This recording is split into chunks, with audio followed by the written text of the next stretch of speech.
Squirrels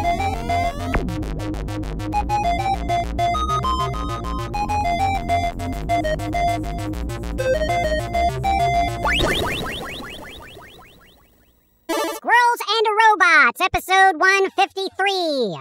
Thank you, Charles and Joe, for the generous tips this week. Thank you. Yes, what they said. With the new year slowly starting up, you'd figure everyone would be on a more optimistic start to a fresh new year, merely because the last few years have sucked. But, well, alright, let's see. So far, a bunch of people died. The dude who played Hawkeye in the Marvel movie got critically wounded in a snowplow accident. Netflix canceled the series 1899. The Steam winter sale is over.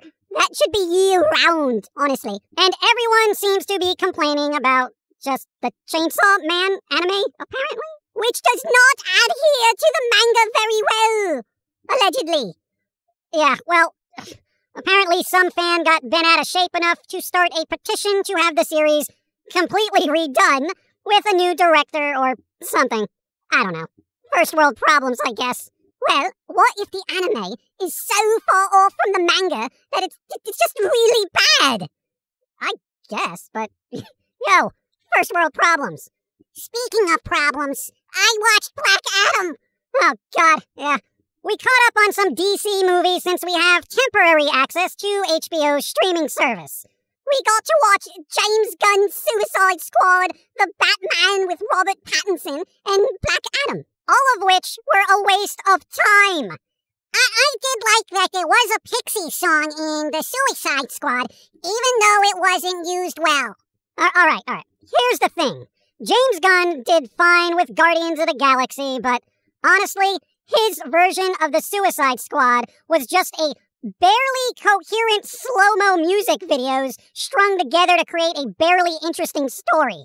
Yeah. I mean, it had some flair about it, right? But honestly, it felt like a bunch of YouTube clips put together to make a movie.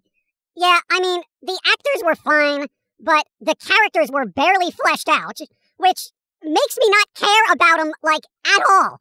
I mean, there was some funny parts, and sadly, it was probably the better of the 3 movies we watched. The Batman! I am vengeance! I am the knight. I am the waffle maker that burns your breakfast. Okay. The Batman was way too freaking long of a movie. Bro, 2 hours for that, okay? That's all you need. We don't need a close to 3-hour film. Again, the actors were okay, right? The standouts being the Riddler and freaking Commissioner Gordon and Alfred.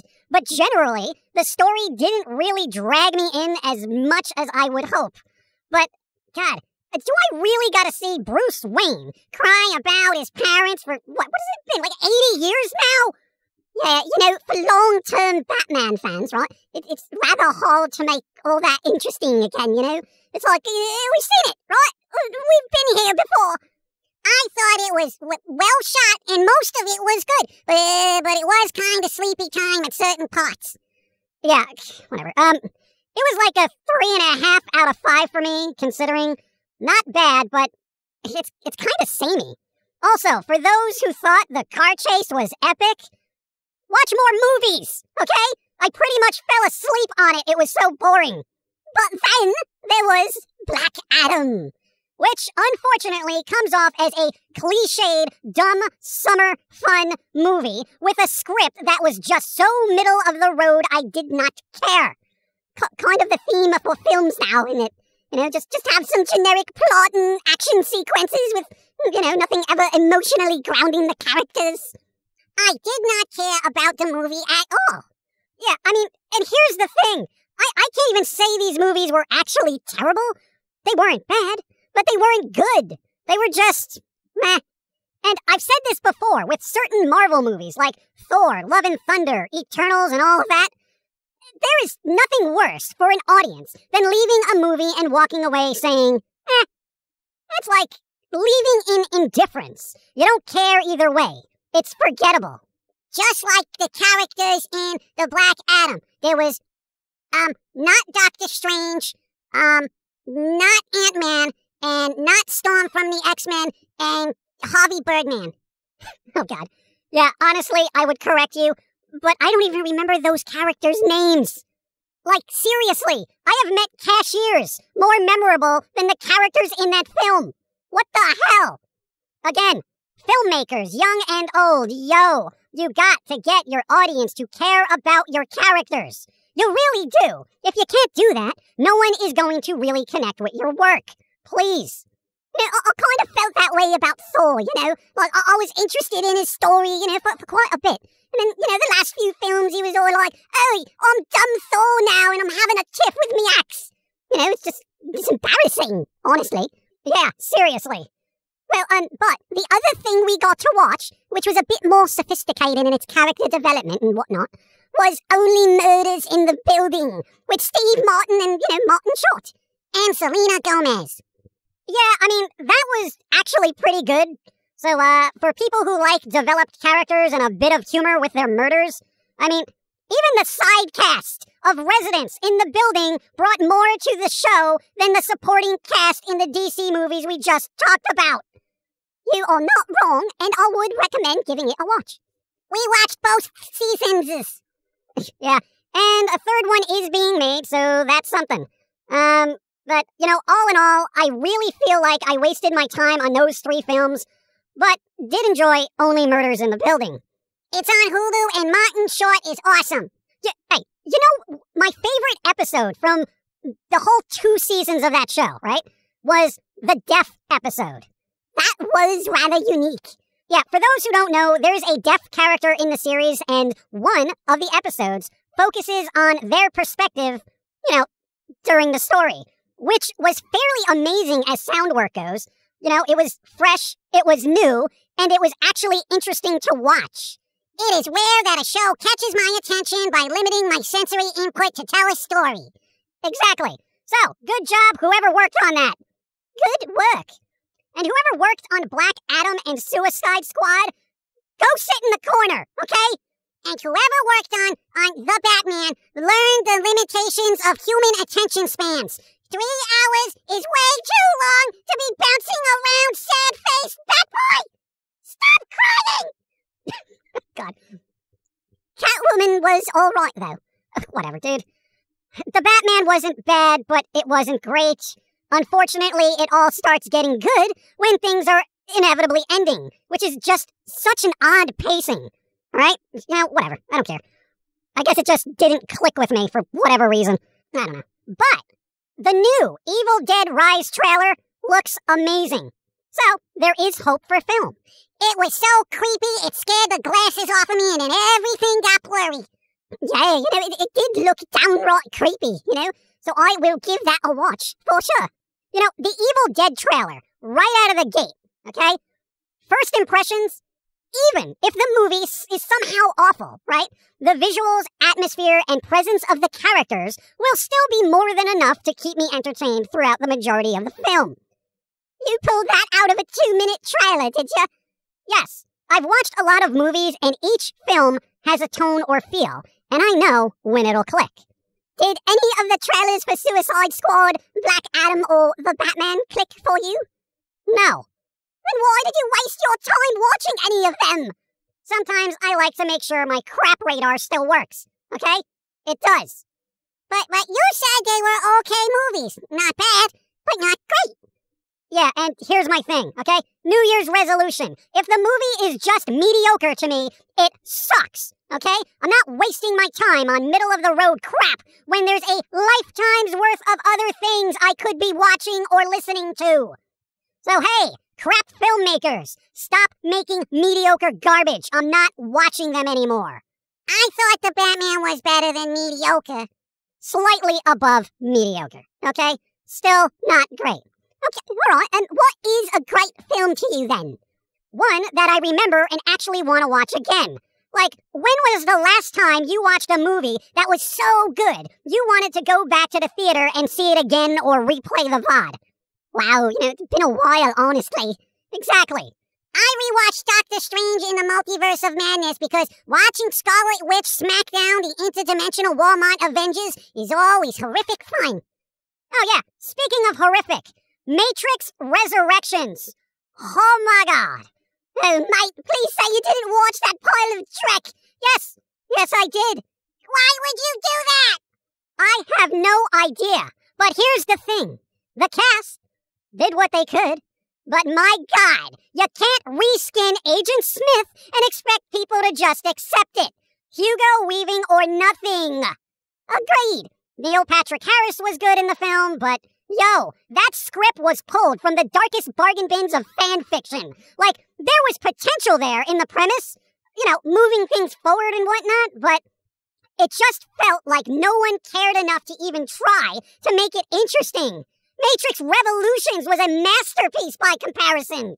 Wow. But even the action sequences, which is what the series is known for, off-the-wall type stuff, was bland, slow, and passably choreographed with camera work that was all over the place. And my God, the nostalgic pandering was embarrassing. I get it. Matrix. Woo! So, no good?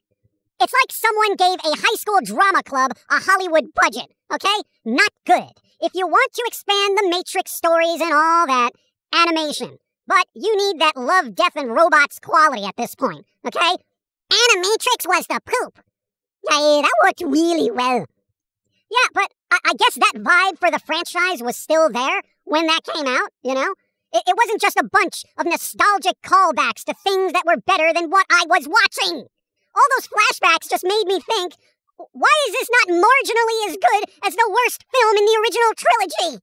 Well, I guess that was a short-lived resurrection. Oh, yeah, just bury that franchise, okay? And for those who are gonna say, well, maybe you didn't understand the subtext, yeah, I did. And that's why I equated it with bargain bin fanfic, okay? So, God forbid, they try to make another Matrix film, okay? That whole thing needs to be overhauled. Forget Neo, forget Trinity and all that crap, okay? Move on 300 years into the future or don't freaking bother me. And if you must recreate those characters in the Matrix, bro, deepfake, CGI, all of that is fine. It's in the Matrix anyway. Not like anyone's gonna complain about it. Could be part of the story, okay? Damn it. Kind of sad waste of digital space that was. But alright, whatever, dude, whatever. It's been a slow start to the new year, so aside from crappy movies, there's the usual political nonsense and people bickering on social media and all that. So we're just gonna do podcasts when there's actually something to discuss and muse upon. Yeah, there's a lot of podcasts that are like all about divisiveness and, politics and sports and social media and everyone trying to chase that clout, Clout! Yeah, I don't care about any of that, okay? Alright? NFT controversies, the crypto collapse, wars, religion, streamer drama, yeah. I'm not getting involved in any of that crap, okay? Right now, I'm trying to approach society the way smart kids approach high school, alright? You just keep your head down and let everyone else fight in the schoolyard, okay? Plot your escape and live a better life by avoiding the hell that is other people. Oh, Saltra reference. Nice. Speaking of NFTs, I haven't looked into my Logan Paul endorsed crypto zoo lately. I wonder how those are turning out. Oh, mate. Come on, dude. Who wouldn't want a crypto zoo creature from the man who played Crocodile Dundee? Mate, that was Paul Hogan. Paul Hogan. Then who's Logan Paul? Oh, God. Controversial YouTuber, streamer, who got into wrestling and boxing and somehow made millions of dollars, yet can never seem to get a decent haircut. Maybe his hair is continuously disheveled because, he's been punched in the face a lot. Yeah, there's a reason for that. But whatever. Dude, the dude is swimming in money and controversy, and as far as I'm concerned, he can have both. Too much stress, right? How do I get to be a controversial streamer and get punched for money? I don't know. Get into an accident and hope it goes viral? Funny. I swear, the majority of the world has turned into a series of jackass skits being churned out at an alarming rate by brainless people who are only still alive because we built so many safety features into everything because humans seem to care about the lives of morons. And I'm not talking about random dumb. I'm talking about willfully stupid. Like they go out of their way to be dumb. So, I should use a shopping cart on the highway? No. Skateboard? No. Hide in a cereal box in traffic? No. Don't do anything stupid. Well, if it goes viral, who's stupid then, huh? The society that supports that kind of idiocy. Yeah, that does math fairly numerically. Yes, later everyone, be wary of NFTs and the people who sell them, and crypto and everything else. Like, I don't know, whatever, dude. The world is messed up. If DC made better movies, the world wouldn't be in such a sad state. Yeah, that's the problem. Not enough quality superhero movies. Well, people need heroes. Yeah, so they can mimic their behavior and then sue the companies that promote them because they jumped off a building wearing a cape. You know, that also maths. Later, everyone, avoid morons. God. So, essentially, stay in your box for all eternity. Yeah, exactly. That does math, actually. Yep. Mathing it up. Later.